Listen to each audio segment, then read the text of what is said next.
কম বয়সী ছেলে মেয়েরা বিয়ে করে ফেলছে, নয়তো কেউ ট্যুরে যাচ্ছে, নয়তো সবাই মিলে ভ্রমণ করছে। বলেন কি? আর এদিকে আমার বন্ধু বান্ধব না ট্যুরে যাচ্ছে না কেউ বিয়ে করছে। নষ্ট হয়ে গেলে কিন্তু শীতের চোদনে কেউ কাঁপতে কাঁপতে বিড়ি টান, নয়তো কেউ মুরগি নিয়ে খেলা করছে। অন্যদিকে দেখি আবার 6-7 ছেলেরাও বিয়ে করছে। আর ছেলে পরে এটা দেখার পর আমার বড় দাদারা, মানে কেউ বউ নিয়ে উঠতেছে আর অন্যদিকে কচিকাচারা বাইক নিয়ে ঘুরছে। আর এটা দেখার পর আমি যন্ত্রণায় পরিবারের কাছে বলেছিলাম, হয় বিয়ে করে দেন নাহলে বাইক কিনে দেন। তারপর লে আমার পরিবার।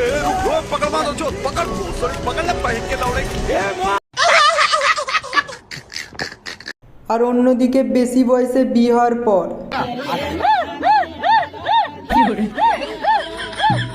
এইটাও সম্ভব?